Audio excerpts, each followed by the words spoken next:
Hello students, আজকের টপিকে আমি তোমাদের কাছে বোরের তত্ত্ব থেকে কিভাবে আমরা রিডবার্গের সমীকরণ পেতে পারি সে সম্পর্কে আলোচনা করব। তো বোরের তত্ত্ব থেকে আমরা জানি যে একটি ইলেকট্রন যদি তার এনতম কক্ষপথে আবর্তন করে তাহলে তার শক্তির রাশিমালাটি দাঁড়ায় E equals to minus of 2 pi square m z square e to the power 4 by n square h square, যেখানে m ইলেকট্রনের ভর, z পারমাণবিক সংখ্যা, e ইলেকট্রনের আধান, n কক্ষপথের সংখ্যা এবং h প্ল্যাঙ্কের ধ্রুবককে নির্দেশ করে। এখন যদি আমরা হাইড্রোজেন পরমাণুর ক্ষেত্রে ব্যাপারটাকে কনসিডার করি, তাহলে হাইড্রোজেন পরমাণুর ক্ষেত্রে z equals to 1. So for hydrogen atom z equals to 1. সেক্ষেত্রে শক্তির রাশিমালাটি দাঁড়ায় En equals to minus 2 pi square m e to the power 4 by n square h square. এখন এই রাশিমালার শক্তির রাশিমালাটিকে কাজে লাগিয়ে আমরা রিডবার্গ ইকুয়েশনটা কিভাবে নির্ণয় করতে পারি সেটা দেখব।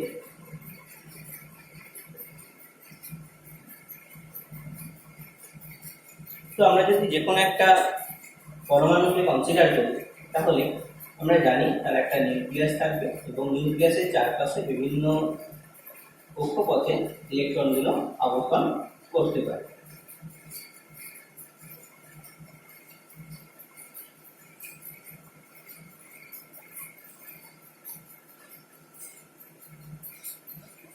প্রথম কক্ষপথটিকে আমরা কে দিয়ে চিহ্নিত করি, পরেরটাকে এল, তারপরেরটাকে এম।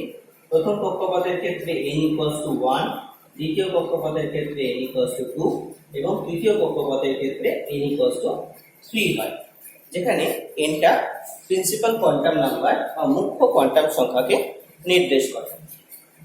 এখন যদি একটা পরমাণু তার বাইরে থেকে শক্তি সংগ্রহ না করে থাকে তাহলে ইলেকট্রনগুলো তার ভূমিস্তর অর্থাৎ k ইকুয়ালস টু কে কক্ষপথে অর্থাৎ n ইকুয়ালস টু 1 কক্ষপথে অবস্থান করে।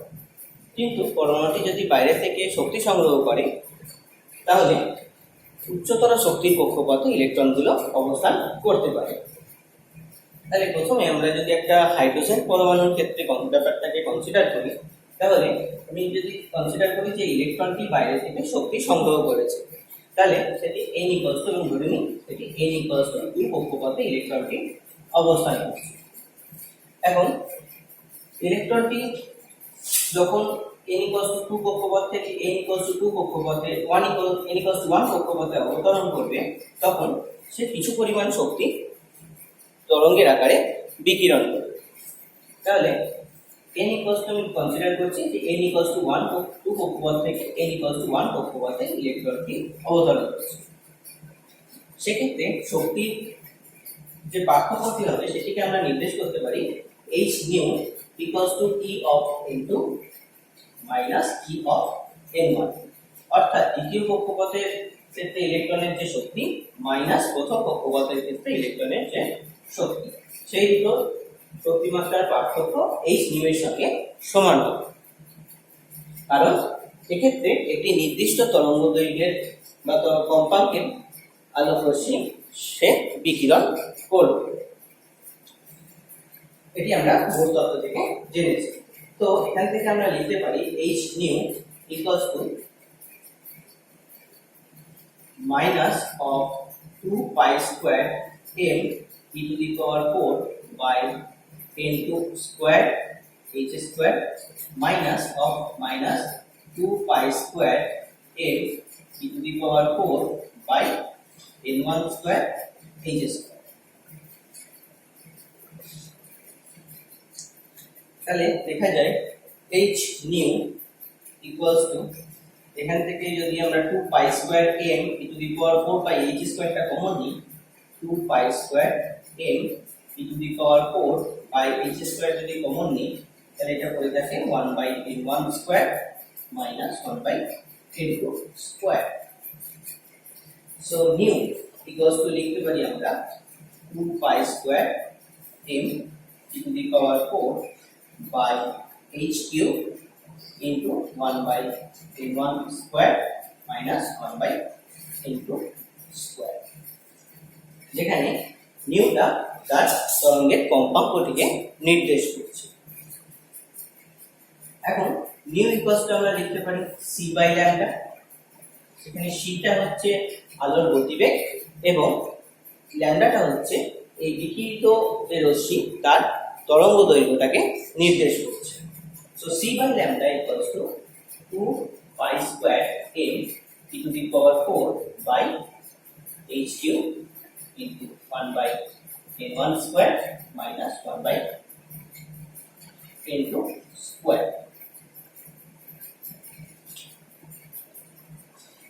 তো ক্যালকুলেশনটাকে যদি ফার্দার আমরা এগিয়ে নিয়ে যাই তাহলে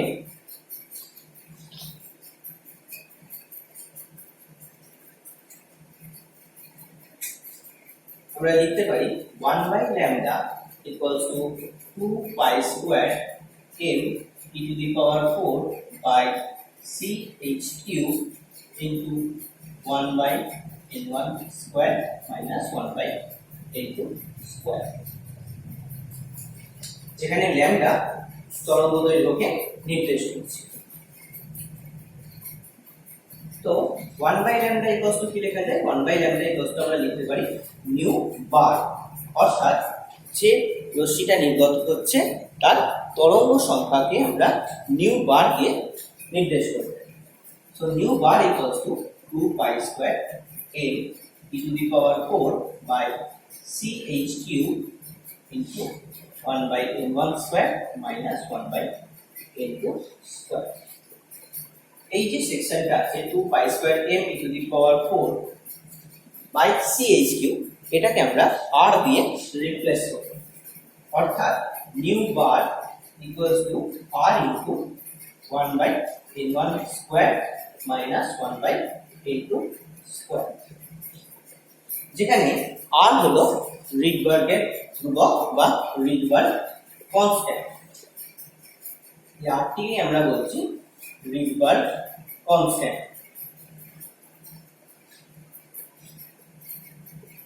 এবং এই ইকুয়েশনটা nu bar equals to r into 1 by n1 square minus 1 by n2 square, এই ইকুয়েশনটি রিডবার্গের সমীকরণকে নির্দেশ করছে। হাইড্রোজেন পরমাণুর ক্ষেত্রে রিডবার্গের সমীকরণ নির্দেশ করছে এই ইকুয়েশন নাম্বার 8। এখন তার মানে r ইকুয়ালস টু এখানে কি? r ইকুয়ালস টু আমরা পেলাম 2 pi square m e to the power 4 by ch cube. এটা গেল হাইড্রোজেন পরমাণুর ক্ষেত্রে রিডবার্গের ইকুয়েশন। এখন আমরা জানি যে বোর তত্ত্ব এক ইলেকট্রন বিশিষ্ট সিস্টেমের ক্ষেত্রে প্রযোজ্য, অর্থাৎ যদি আমরা হিলিয়াম প্লাস বা লিথিয়াম 2 প্লাসের ক্ষেত্রে কনসিডার করি সেক্ষেত্রেও বোর তত্ত্বটি কিন্তু প্রযোজ্য হয়, কিন্তু সেক্ষেত্রে এই ইকুয়েশনে কিছুটা পরিবর্তন আসবে। পরিবর্তনটি কি আসবে? আমরা যখন ইলেকট্রনের শক্তির রাশিমালাটি দেখলাম সেক্ষেত্রে আমরা দেখেছি যে ইকুয়েশনে একটা জেড স্কয়ার টার্ম ছিল। এনার্জির এক্সপ্রেশনটা ছিল En equals to minus 2 pi square m Z square e to the power 4 by n square h square, অর্থাৎ সেখানে একটা জেড স্কয়ার টার্ম কিন্তু ছিল। কিন্তু যখন হিলিয়াম প্লাস বা লিথিয়াম 2 প্লাসের ক্ষেত্রে আমরা রিডবার্গ ইকুয়েশন নির্ণয় করতে চাইব তখন z ইকুয়ালস টু কিন্তু 1 হচ্ছে না, অর্থাৎ হিলিয়াম প্লাসের ক্ষেত্রে z ইকুয়ালস টু কত হবে? হিলিয়াম প্লাসের ক্ষেত্রে z ইকুয়ালস টু 2। একইভাবে লিথিয়াম 2 প্লাসের ক্ষেত্রে যদি আমরা কনসিডার করি সেক্ষেত্রে z ইকুয়ালস টু কিন্তু 3 পাবো। তো সেই সমস্ত এক ইলেকট্রন বিশিষ্ট সিস্টেমের ক্ষেত্রে রিডবার্গ ইকুয়েশনটা আসবে, আমরা একটু পরিবর্তন করব রিডবার্গ ইকুয়েশন।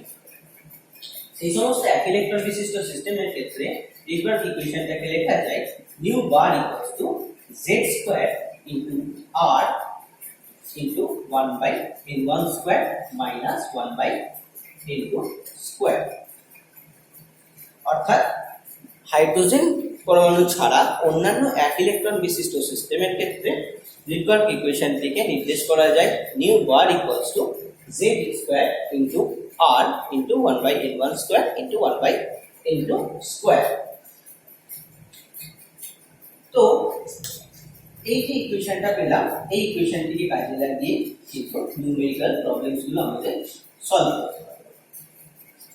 তো এখন আমরা যদি রিডবার্গ যে কনস্ট্যান্ট আমরা যেটা রিপ্রেজেন্ট করেছি সেই রিডবার্গ কনস্ট্যান্টের ভ্যালুটা যদি নির্ণয় করতে চাই, তো r ইকুয়ালস টু আমরা পেয়েছি 2 pi square m e to the power 4 by c h cube. তাহলে আমরা এখানে শুধু যে ভ্যালুস গুলো যেগুলো আছে সেগুলোকে যদি পুট করি, সো 2 ইনটু পাই এর value 3.14 square, m equals to আমরা জানি 9.1 into 10 two the power minus 28 gram, e এর ভ্যালু আমরা জানি 4.8 into 10 two the power minus 10 es cube,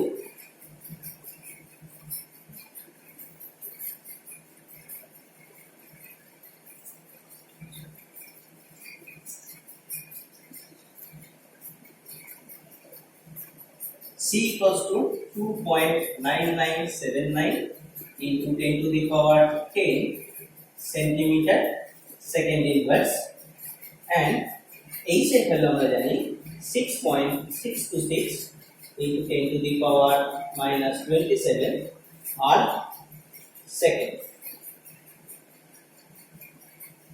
তো এই ভ্যালুস গুলো ক্যালকুলেট করলে যে ভ্যালুসটা আসে r equals to আসে 109737 centimeter inverse.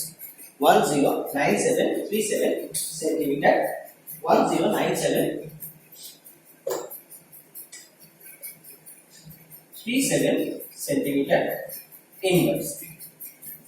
এই ভ্যালুসটা হচ্ছে থিওরিটিক্যাল ভ্যালু, অর্থাৎ m e c এবং h এর করসপন্ডিং ভ্যালুস গুলো পুট করে আমরা এই ভ্যালুটা পেতে পারি। কিন্তু আমরা যদি পরীক্ষালব্ধ ভ্যালুস দেখি সেটা এই থিওরিটিক্যাল ভ্যালুস এর থেকে স্লাইটলি ডিফারেন্ট হয়। সো এক্সপেরিমেন্টাল ভ্যালুসটা আসে